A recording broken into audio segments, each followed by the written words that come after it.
വൈകുന്നേരം എന്തെങ്കിലും ഉണ്ടാക്കി തായോ എന്ന് പറയുന്ന നമ്മുടെ മക്കളില്ലേ, പ്രത്യേകിച്ച് ഈ ഒരു വെക്കേഷൻ കാലത്തില്ലേ, അവർക്ക് വേണ്ടിയിട്ട് സേമിയവും നേന്ത്രപ്പഴമൊക്കെ വെച്ച് ഉണ്ടാക്കാൻ പറ്റുന്ന ഒരു കിഡ്ലൈനായിട്ടാണ് ഇന്ന് ചെയ്തെടുക്കുന്നത്. അപ്പോൾ എങ്ങനെ ചെയ്യുന്നത് നോക്കാം. നെയ്യ് ഒഴിച്ച് അതിലേക്ക് കാഷ്യൂനട്ട് റൈസിൻസ് ഇട്ട് ഒന്ന് വറുത്ത് അതൊന്ന് മാറ്റി വയ്ക്കാം കേട്ടോ.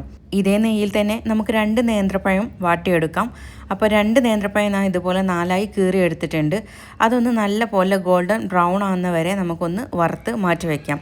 ഒരു 350 ഗ്രാം ശർക്കര 1 കപ്പ് വെള്ളത്തിൽ ഒന്ന് ഉരുക്കി വെക്കാം. പാനിൽ 2 കപ്പ് വെള്ളവും 1 പിഞ്ച് ഉപ്പും ചേർത്ത് ഒന്ന് തിളപ്പിക്കുക. കൂടെ അത് തിളച്ച് വരുന്ന സമയത്ത് 1.5 കപ്പ് സേമിയ ചേർത്ത് കൊടുക്കാം. 1/4 കപ്പ് റവയും ചേർത്ത് കൊടുക്കാം.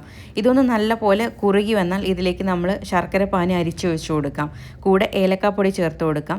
ഇത് രണ്ടും വറ്റി വരുന്ന സമയത്താണ് നമ്മൾ നേന്ത്രപ്പഴം ഇതിലേക്ക് ചേർത്ത് കൊടുക്കുന്നത്. കൂടെ കാഷ്യൂനട്ട് റൈസിൻസും കൂടെ ചേർത്ത് കൊടുത്ത് നന്നായിട്ട് നമ്മളത് കുറുക്കിയെടുക്കാം. വേണമെങ്കിൽ നെയ്യ് ചേർത്ത് കൊടുക്കാം കേട്ടോ. ഇത് സെറ്റ് ചെയ്യാൻ വേണ്ടിയിട്ട് ഒരു പാത്രം നമുക്ക് റെഡിയാക്കി വെക്കാം. താഴെ കാഷ്യൂനട്ട് റൈസിൻസും വെളുത്ത എള്ളും കൂടെ ഞാൻ ഇട്ട് കൊടുത്തിട്ടുണ്ട്. ലെവലാക്കി വെച്ചതിന് ശേഷം നമുക്കിത് തണുക്കാൻ വേണ്ടിയിട്ട് വെക്കാം. തണുത്തതിന് ശേഷം നമുക്ക് കട്ട് ചെയ്ത് കഴിക്കാവുന്നതാണ്. ഇഷ്ടപ്പെട്ടാൽ ഷെയർ ചെയ്യാൻ മറക്കണ്ട കേട്ടോ. അപ്പോൾ എല്ലാവർക്കും താങ്ക്സ് ഫോർ വാച്ചിങ്.